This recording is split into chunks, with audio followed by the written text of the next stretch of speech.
that the speaker acknowledges that, the partner apologizes every night, yet the wound still bleeds.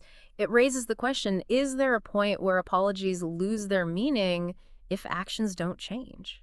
So we've seen those cracks appear, right? Yeah. That resentment building. Uh-huh. But with the grammar of goodbye and eclipse, Oh, yeah. things kind of shift into this territory of impending collapse. Like it feels like the foundation is crumbling beneath them. You're right. The tone gets heavier here, Yeah. more desperate, I think. Uh-huh. And in the grammar of goodbye, it's so fascinating how Van Rooyen uses, language itself to show that breakdown, Right. The speaker is packing up verbs, the doing words of a relationship, right? Yeah. Like, love, stay, need. Oh, wow. But what's left behind are just those prepositions. Right. The words that connect, but, lack action. It's like they've lost the ability to actually express the core actions of their connection. Exactly. They're left with these like empty words Right. that link but don't actually create anything. Yeah. No wonder it feels like a goodbye. And then eclipse. Oh, man. That comparison of the partner to like a dead star, Yeah. all that gravity, but no light. I think a lot of people have experienced that in a relationship where, someone's there physically, Right. but their emotional energy is just gone. It's like trying to nourish yourself from, an empty well. Yeah.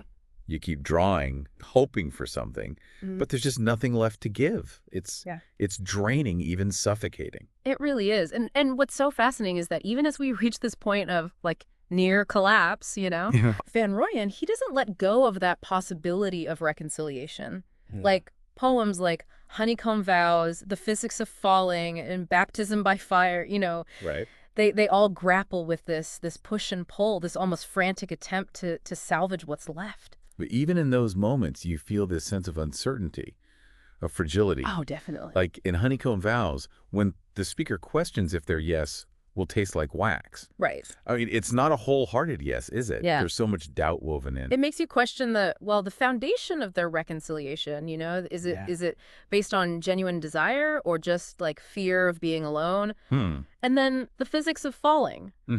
We go from this hesitant proposal to this, just this chaotic scene on the kitchen floor, right? Oh, yeah.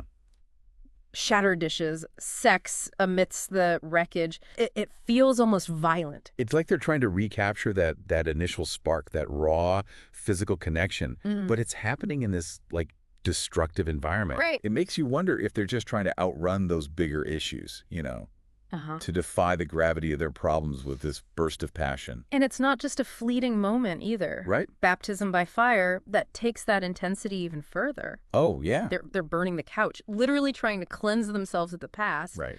But that question lingers, is this a true fresh start or just another cycle in a pattern of, destruction and reconciliation? Exactly. How many couches can you burn before you realize you're just creating more smoke and ashes? It's such a powerful image, but it also raises that question of whether they're actually addressing, the root cause of their problems. And that brings us to Ghost Ship, the final poem in this collection. Oh, wow. Okay. It's interesting how after all that intensity of trying to reconcile, Yeah. we end on this note of just profound uncertainty. Right. The image of the ship, it's battered, but it's still afloat. It's taking on water.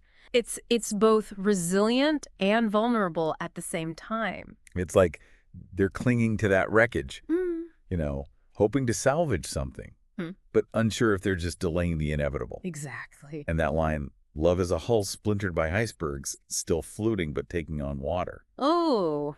It's haunting. Yeah. It speaks to how damage, even if it's gradual, can accumulate and threaten to sink the entire ship. It makes you wonder what those icebergs represent in their relationship. Right. What are those